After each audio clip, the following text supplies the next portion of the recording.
everybody, I'm live on My Botry again. Well, I have a very special guest who's joining us, someone who's a wordsmith, a dream catcher, a beautiful author, and also someone who's worked with Good Housekeeping, with Satya Paul, with multiple other brands like that. And she's someone who loves fragrances and flowers. So it's going to be a beautiful conversation. I'm really excited about having her on my pod. My Botry is an exciting space in the fifth block, Koramangala, Bangalore. Well, interesting workshops, interesting bazaars that happen there, and it's also a wonderful space. I'm going to be live there from 11 a.m.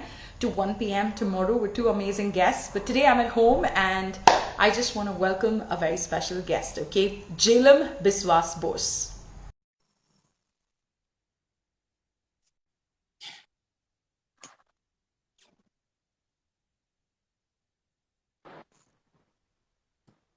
All right, so I have Jhelum with us today, going off the filter, going home, with lots of interesting takeaways. I'm sure if you guys are watching this, thanks so much for joining us. Jhelum, thanks so much for joining us. Hi. Hello. Hi, how are Hi. you doing today? Very well. How are you? Doing fantastic. Life has been, yeah, just filled with ups and downs in this COVID season. But True. that's exactly why we have artists like you, writers like you, brand experts like you joining us and telling us what's the status of how we can all rise together as artists, creators, entrepreneurs. So vocal for local and My Buttery is a fantastic space. When you're in Bangalore next, Right. love for you and do maybe a poetry reading session with us. Yeah. Yeah, actually, they hosted one of my first books poetry session, and that was the first outing that I had in Bangalore. So always indebted to them. Fantastic. So yes, Sangeeta, Jaya, and Vinita are fabulous women who run the space, and I'm so glad you've had the experience. Before anything else, how was that experience like? What was it like going to the space? What did you feel? It was very nice, and of course, the three founders, they are very, very warm people. And with Jaya, I had already spoken a couple of times before we went in for this. So I quite felt welcomed, and the space is just so comfortable and me. And then that beautiful tree that is there, which you can see from the space, that immediately got my attention. So I think it's really nice what they are doing, and I hope that we are back in a time when we can meet physically and we can haunt my Tree once more. Well, the place is open for workshops, for interesting sessions. I'm going to be there tomorrow. So, guys, if you want to come and say hello, fifth block Koromangala, you can always DM us on my Butri or me, Jane underscore Jaikumar on my Instagram. But, Jhelum, it's been an absolute pleasure knowing you through a couple of years now, right? Like, I think Right. we've spoken about your books, we've spoken about your poetry, we've spoken about your love for perfumes. Today, on this very special episode of My Pod, what is it that you're up to post this lockdown? Are you writing again? What's interesting in 2021? What's this year kept you busy with? So the year has kept me busy and on my toes, all the time. So there has been family crisis, which I guess all of us we have gone through something like that, and the pandemic has not spared anyone. So the first wave was difficult, but the second wave was like terrible. And I remember, scrambling for numbers for ambulances and then hospital beds. And then, sometimes it did work out if we were lucky enough.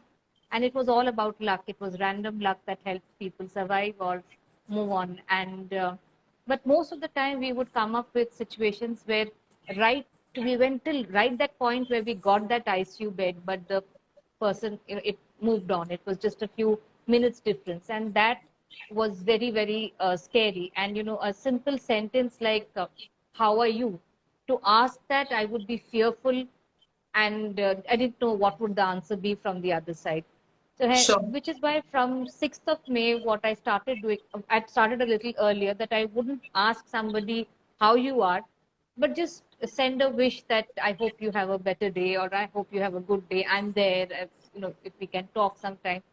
And then I saw that the message had rhymed one day. When that rhyme happened, so I thought, okay, instead of good morning messages, why not start sending out people a short poem?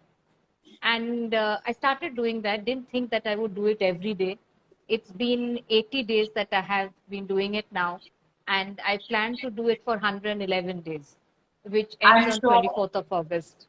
I'm sure you're going to kill it. Can you read what you wrote for people, today? Like, I would love to know because I think everybody is Yeah. looking for that note of hope and positivity. So while you dig it up, I'm just going to say, Mm. while you dig up what you've written for today, I Right. think there's a power of words, and I have been reading all my life. Like sometimes I lose touch with books, but then I'm constantly reading on the internet, and I feel every day a new thought or a new philosophy or a new sort of an ideology or a new fact check or a new, maybe poem by somebody has this very special effect on my soul. Like I feel motivated and positive. And this morning I wrote something. I'm going to share that with you before you, read Yeah, out yours. please do.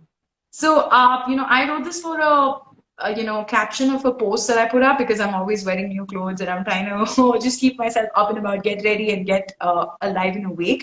So I Mm. think, life is like a journey on a train. Once you get in, there are so many people who are going to get on and get off. But you have to keep your destination clear and you have to be happy with everyone who comes in and goes out, maybe have a little chat, have those experiences. But I believe that you have a particular destination and a path that is destined for you, which is the reason why you're on that train.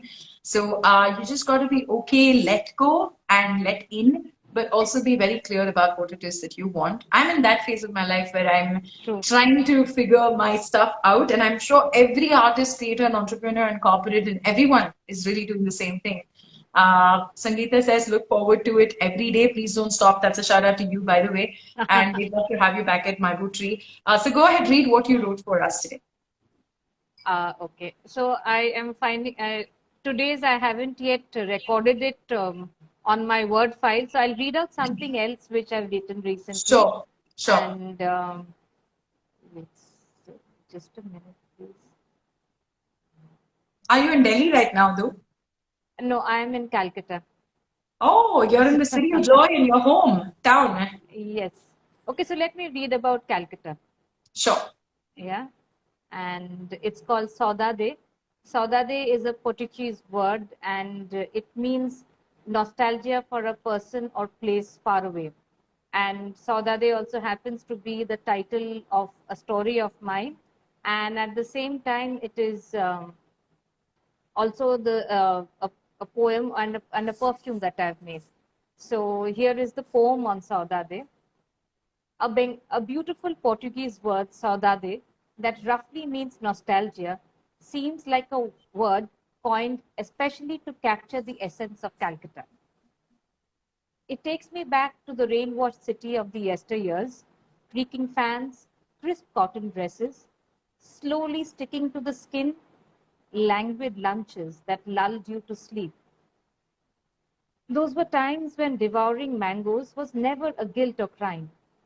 It still isn't, after all, counting calories. How can it be when you're in Calcutta? When at every turn the city entices and ensnares you with delicious treats like chopped cutlet, shingara, kochuri, roll, and jilipi. Romance and nostalgia flows through the streets. In big bookstores and restaurants, lost lovers seek their beloved Belabos. The memories pull at the heartstrings, and just like that, you find yourself walking down Park Street, getting soaked in the rain with a promise to repeat this again. So I'd just like to give you a little reference of who is Bela Bose. We have a very, very popular singer called Anjan Dotto, and his most famous song is Bela Bose, and it is The Beloved He Lost. And the song goes by the telephone number of the lady, and it's like 2441139. And somebody picks up the phone and says, and he keeps asking, is Bela there? So Um, Bela Bose is like an iconic figure, and anyone who's so the word Bela Bose, it can be synonymous to a lover, and many a times Calcutta is described as your first girlfriend who you can never forget, and whenever you remember her, you remember her with a lot of sweetness. So that's what is the reference of Bela Bose, and that is what Calcutta means to me, my beloved. I've unfortunately still not been to Calcutta, and I have so many friends. You are there. I have my good friend who you know, Ashri Moi, who's from there. So I Yes. kind of read a lot about Calcutta so much, and but everyone has told me that Park Street, a good friend of mine who goes by Fashion Travel Addict, she's a very good friend of mine in Bangalore who's from Kolkata, and she's always telling us how the food is just the best, whether it's pujo or not.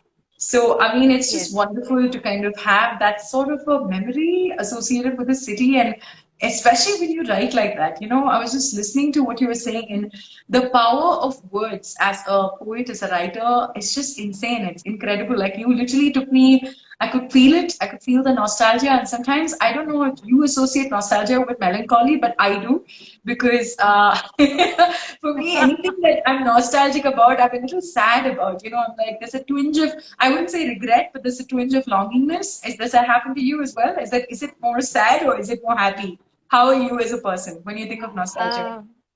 Uh, See, nostalgia is definitely there is a tinge of sadness to it, but it's like a sweet pain that you feel. And when you're in Calcutta, it's a very beautiful city that makes you feel nostalgic even when you're there in the city, because everything is so old world, everything is so flowing. It just flows with time, and a lot of people think Calcutta is stagnant. But come and spend some time in Calcutta, and then you'll know how the river flows. I think, So, people need to stop living fast lives. And in this lockdown, we've all identified that. This is my black coffee saying hello to some of our followers.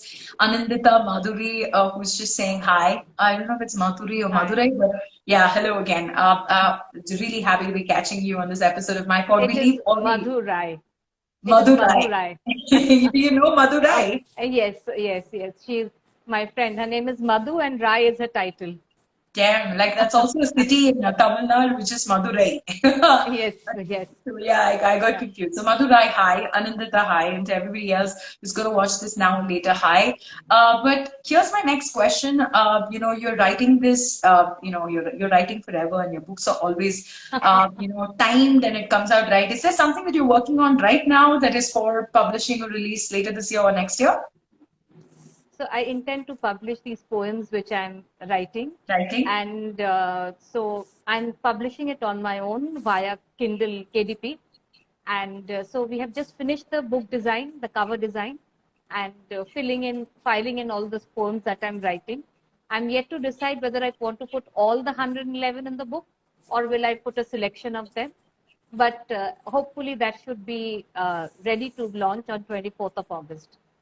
Fantastic. Great time for you to talk about it, just like a month no, not even actually a month away from it, right? We're almost just a month Yes, away from its yes, release. yes, that's And right. I think you should put everything in because, every day would be a different mood. Every day would have been a different feeling. And I think Hmm. that's the essence of poetry, right? You actually traverse the maze of, content that the person who's writing it has himself or herself put themselves through.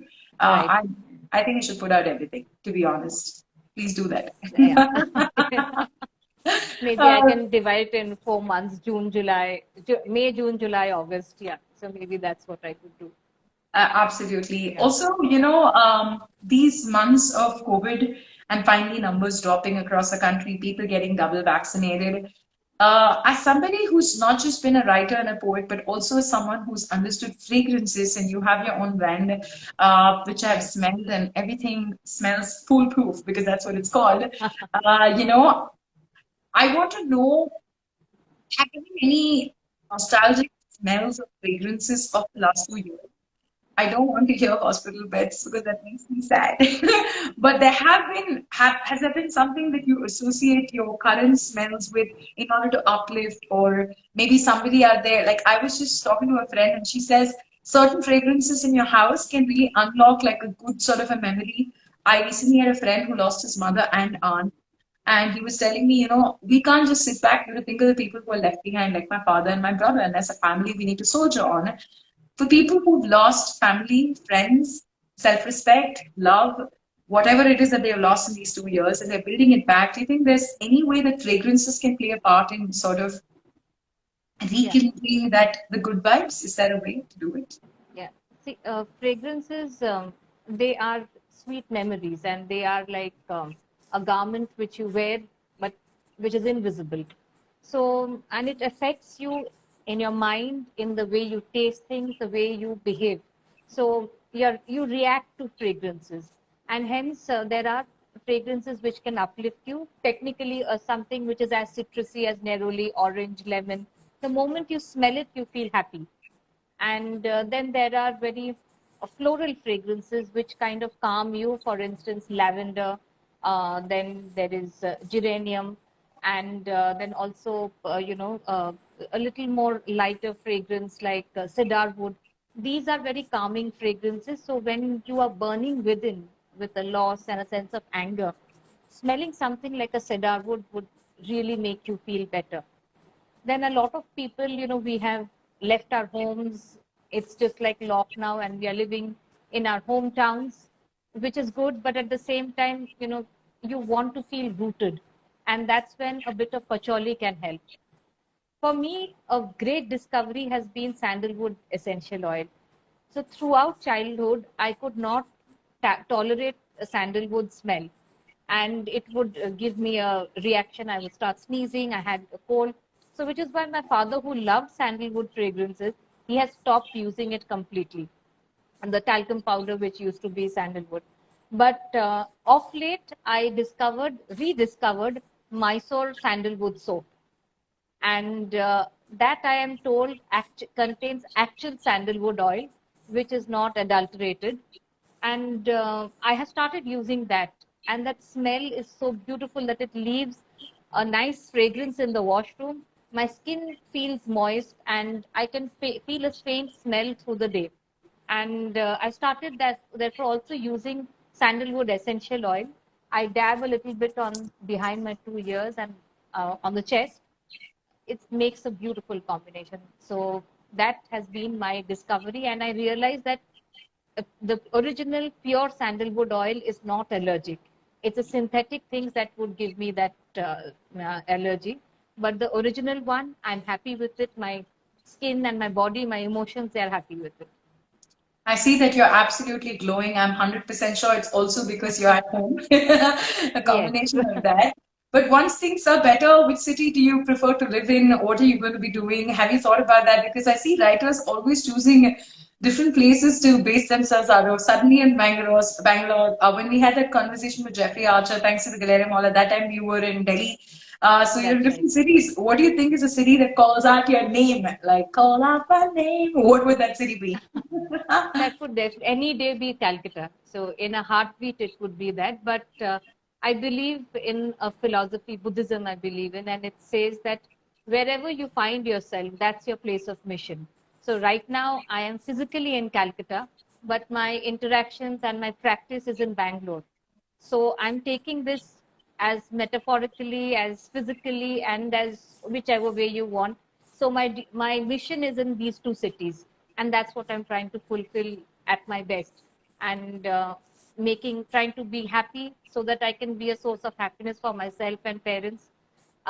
Waiting to see how. Also, I'm trying to keep in touch with all my friends and relatives in Bangalore. I call it also my Bangalore family. I'm trying to keep in touch with them so that I'm able to motivate them. And I haven't yet decided where life is going to take me, but I love it. I believe that I'll fit in wherever I'm taken to. I have a feeling about that too because I think there is a certain rootedness to your personality. Like when you wear a sari and you walk into a room, like you walk into my studio.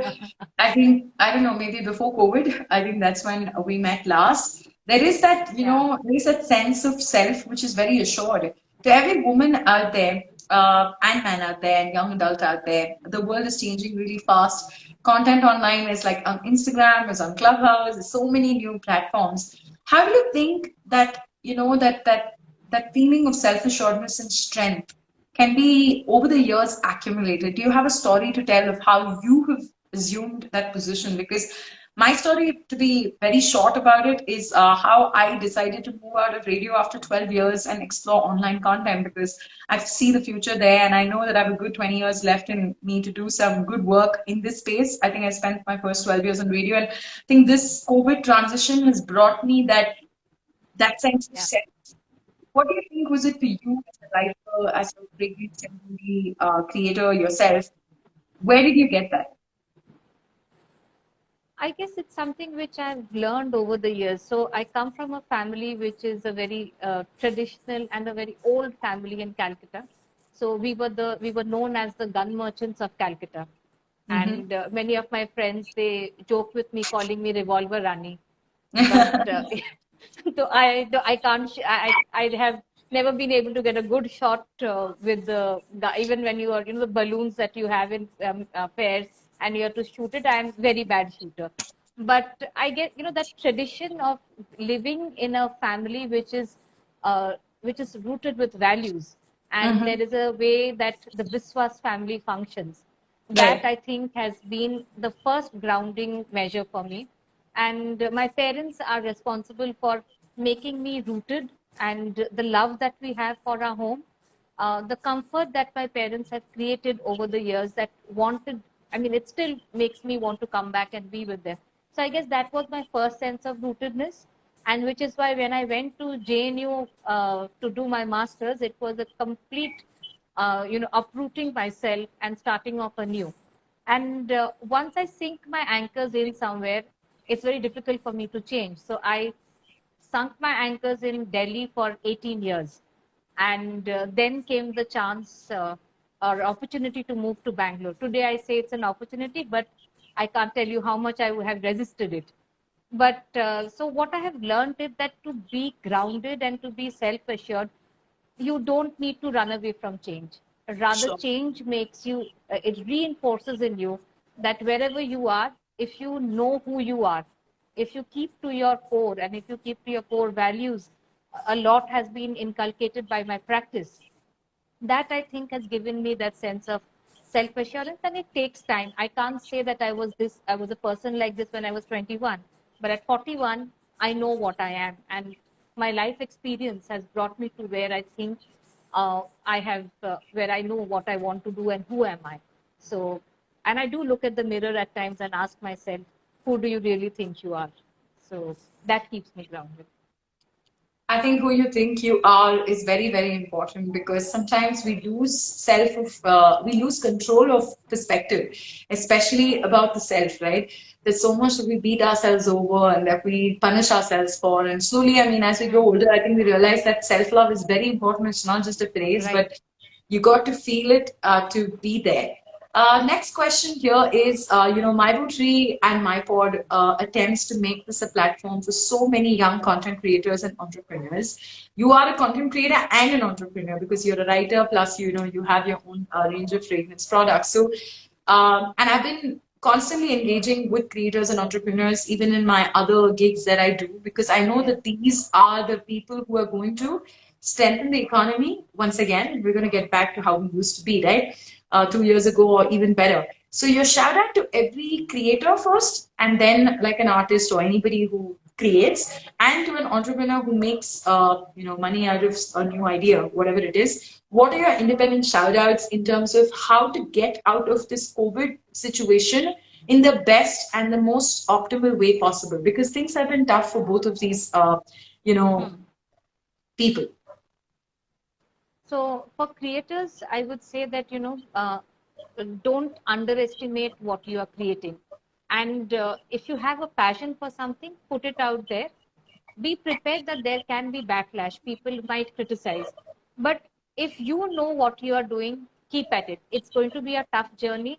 And you may feel that, is it just self indulgence? Let it be self indulgence, but carry on. So, for instance, my poetry book, I had been putting it off for so long, hoping that some publisher might take it up. But then once I thought that, if I have these tools, if the world has moved to a point where I can do things on my own, let me give it a try. Now, I don't know how successful it's going to be, and it won't have the name of a big banner, but maybe my name might become a big banner someday. So that's You're for the already creative people. you're already one of those names. Like when I think of authors and writers who can evoke that age-old, nostalgia, feelings, emotions. I mean, there's something that's slow, sustainable about your writing. I think any age can read it. So you're definitely someone who's a force to reckon with. And why not, right? I mean, interesting Right. point out there is, why do you have to create something for another brand that's going to make money off you when you can start your own journey? Because personal Right. branding, I've been watching it on so many clubhouse sessions where personal branding has become a huge thing, even in the creator Yes. economy, right? Yes. Right. Right. And I And then what was your second question? The shout out to entrepreneurs, entrepreneurs, entrepreneurs. because Yes. that's the other thing that you do. Yes. So I would say that when you are starting off something on your own, uh, don't spread yourself too thin. Just try to see a few focused products that speak of you. That's your essence. And when you do, and you master that, when you are good at that, keep at it till the time you garner a certain number of followers, who are followers in the sense people who come back to you with for your products, and see what feedback they have to give. Taking feedback is very important. And also sometimes you have to first evaluate and see the feedback that you have got, is it relevant? If it is relevant, then act upon it. But if it is just someone being vindictive, then pray for the person's happiness and move on. So that's what I would tell the entrepreneurs. But in terms of entrepreneurs who have just started in lockdown, so many people have started. You started way before, and you've kept it going. But for people, especially like women entrepreneurs who kickstarted things in lockdown, we've been featuring a bunch of them. People who just started. Do you think you have like a real time tip, like something that you went through also in the lockdown? There could have been a dip in sales of your fragrances, but then you've seen it come back again. Are there any tips on how new entrepreneurs can keep themselves steady, especially if they're home entrepreneurs, like they live at home and they don't really have Hmm. a showroom or a store or a space? Yeah. So one thing that they need to do is, like when you are in a crisis, when you have limited things, that's when you can innovate. That's when you can create something.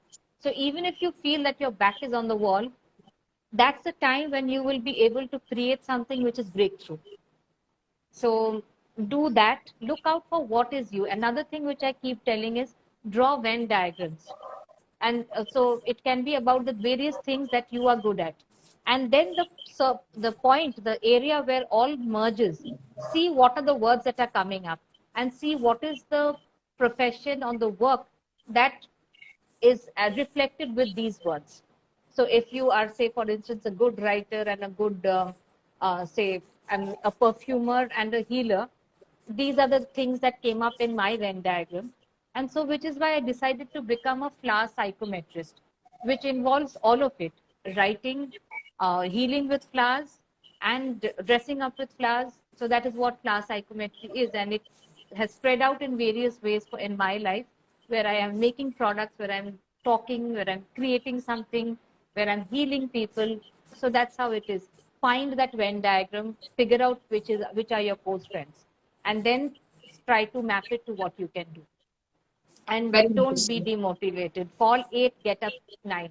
Fall 7, get up 8. That's a thing to believe in. What is 4-7 Go get ahead. up? I don't know what that philosophy is. So it's a Japanese thought which says that you may fall 7 times, but if you're able to get up the eighth time, you will win. So it's like Ah, that, Sisyphus rolling the stone up the hill. Every day he would roll it, and at night it would come down again. So your life may seem to be like that, but persevere, continue, and you will one day reach the top.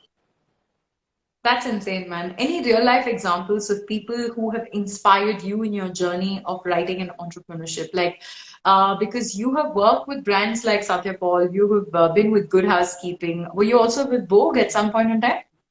No, I haven't worked with you. Okay, but that's a friend of mine called Aparna. I always confuse the two Yes. of you because you have similar profiles in terms of lifestyle and writing about this. But since you work with such crazy, like insane brands, has there been stories that you can share where you've actually learned some very important lessons of how to rise like the phoenix? I like to call it that, and I absolutely enjoy these stories, even movies where you have a revenge and retribution and comeback. Comeback, this genre is great, and I think everyone in the world needs to see more stories of hope and comeback. What have been stories in your life that have really made you keep pushing that stone upwards?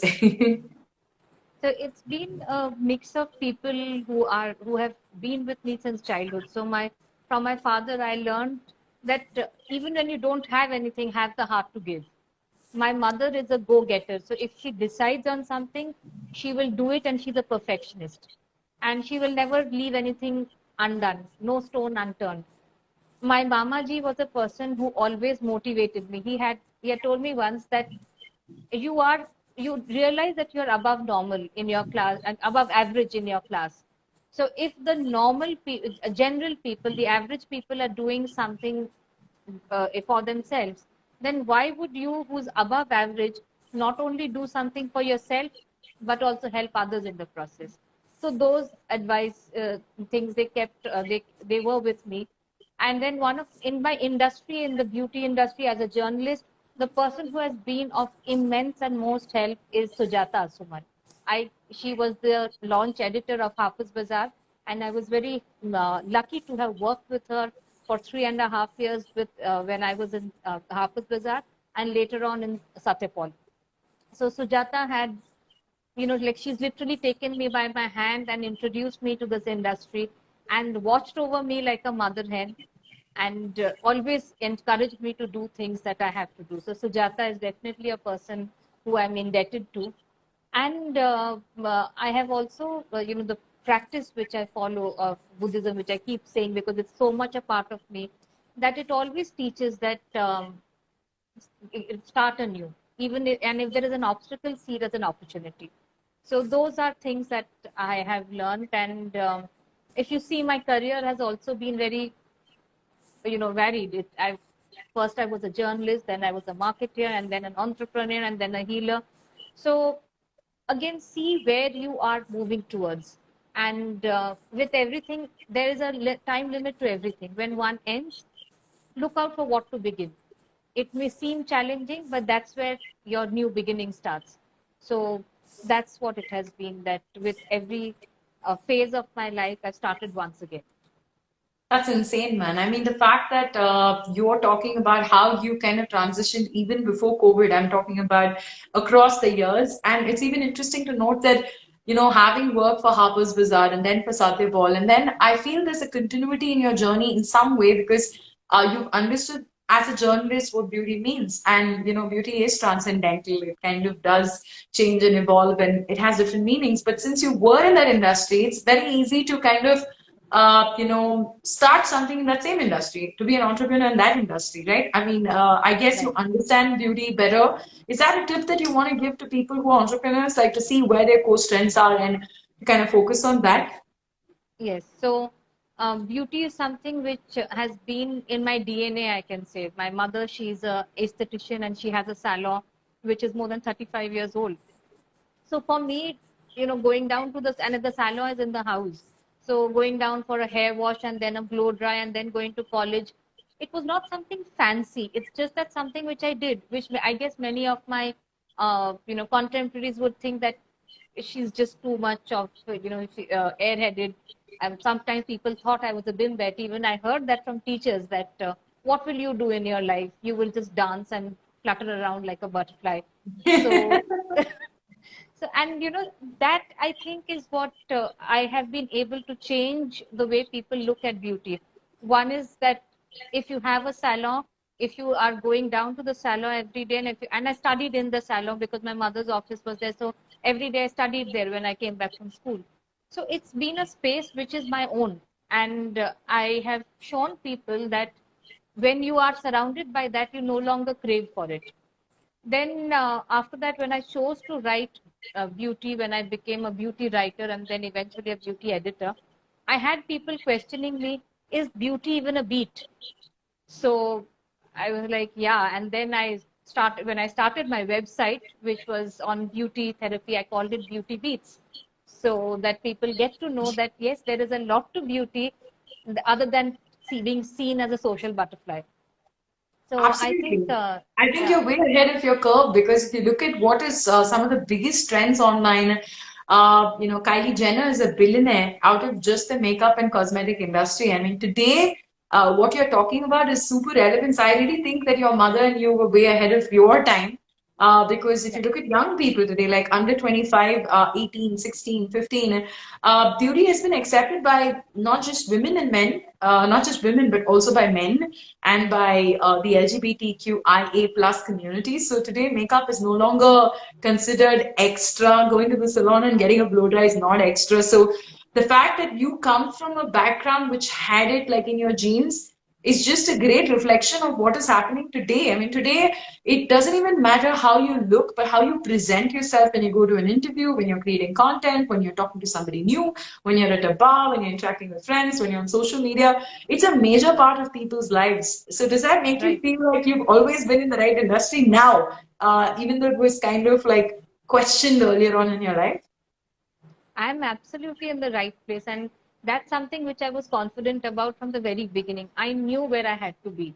So I guess life has been very kind, and I have been very privileged to have been able to be there at the right time, at the right place. So no regrets for any of the decisions that I've taken. Whether the time that I quit Harper's Bazaar and joined Sephora, or whether when I quit Cetapol and started off on my own, just to heal myself and then take the huge leap and start making products.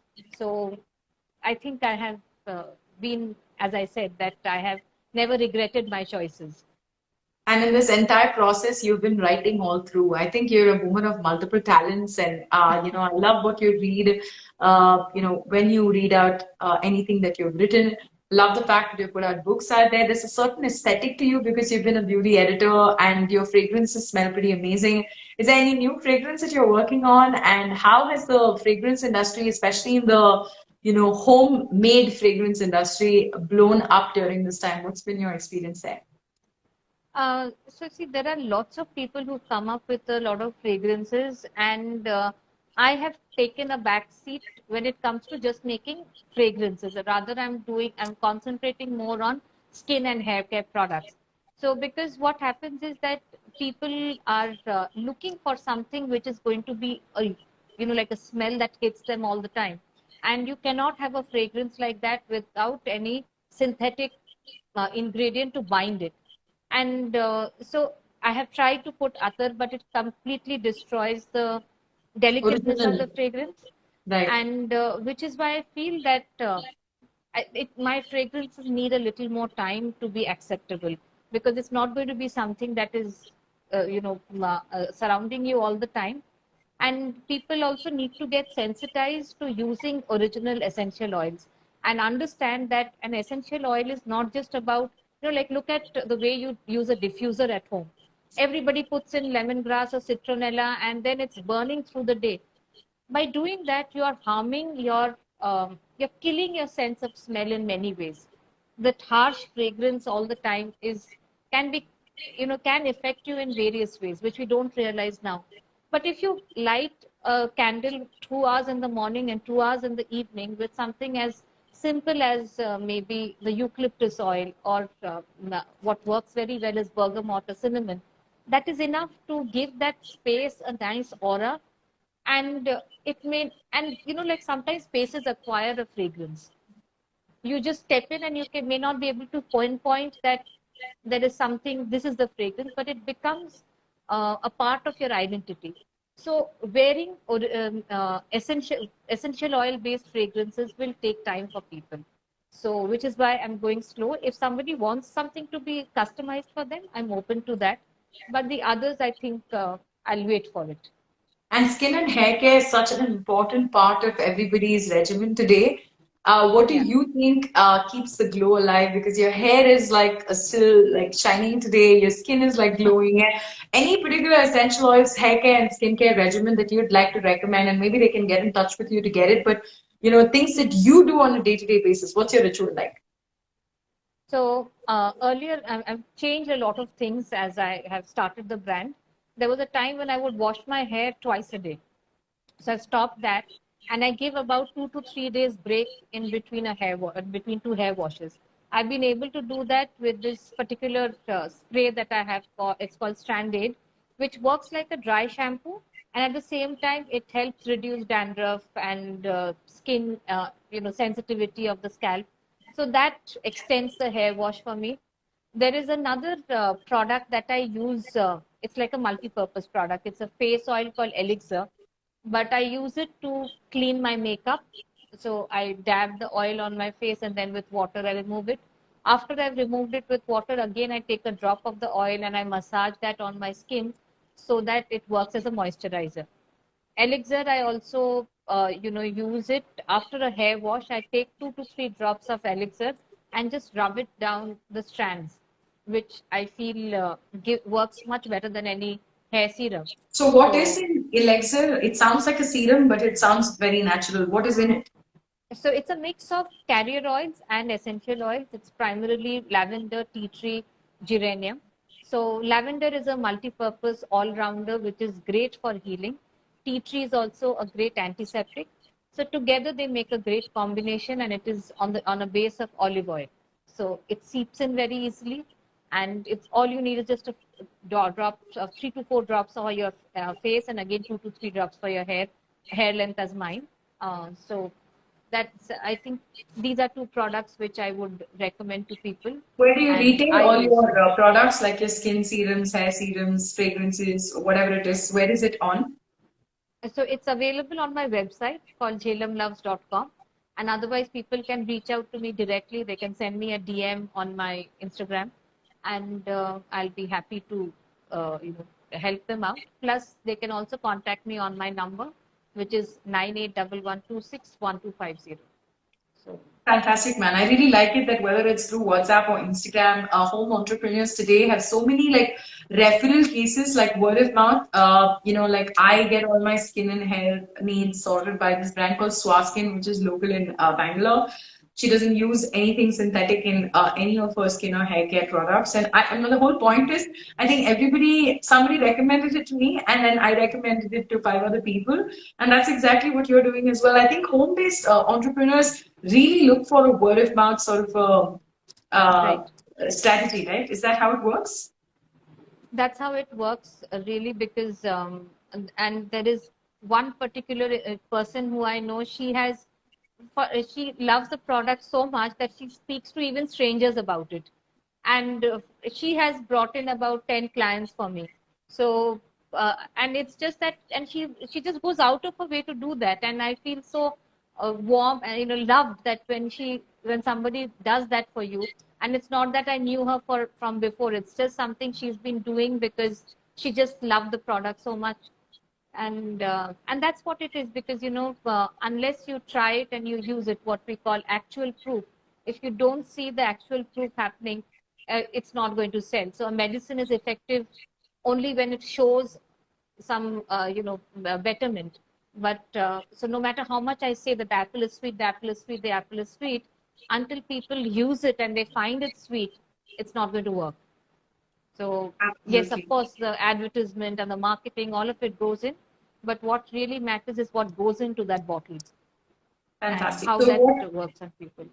Fantastic. So what I'm going to do is I'm going to end this session because yes, we've spoken mostly about everything that you're up to, but I'm going to do an Insta Live session on my wall, and by the time I post this, I would like to recommend. So we let them watch the entire interview and be inspired by your writing, by fragrances, by your career, by your motivations for creators and entrepreneurship. All that is here. But I wanted to show them that serum, which I think I definitely want to talk about because skin and hair care has become like a major concern for women and men all across. Right. And to have a serum that is real and that is based on just natural ingredients and essential oils or whatever it is that you use, I'd love for them to see it. So we leave that on my Instagram. But on behalf of My Butri and My Pod, we look forward to having you at My Butri when you're back in Bangalore, conduct some Yes. fantastic sessions and workshops. But thank you so much for sharing your story. And I will keep coming back to you every time you have something new. Maybe when you have your book, we'll definitely talk Yes, about please. it. Yes, please. Why don't you send me a blurb for it? I would love to, absolutely. Yeah. But I would like to see what is maybe you can send me some of the poems so that I can Yes, definitely I'll send respond. it to you. I'll send it to you. 150%. So I'll see you on my wall in another 2.5 minutes by the time I post this. You can get your, whatever you have right now for your skin and hair care. I'd love it. Maybe you need to be a little farther away so that you can keep the products right there in front of you Okay. All right. Okay. so that I can see it clearly. Yeah, I'll do that. Okay. So while you Give set me that up, 5 minutes. sure. Yeah. Thank you so much for joining us. You have any shout out to Jaya, to Vinita, and to Sangeeta? I love them all. Thank you so much for the support. We look And forward to miss having you them. at my And miss boutique. them. Yeah. Thank you. Okay. Thank you so much. Thank Lots you. of love. See Thank you you. soon on my page. Bye. See Bye. you.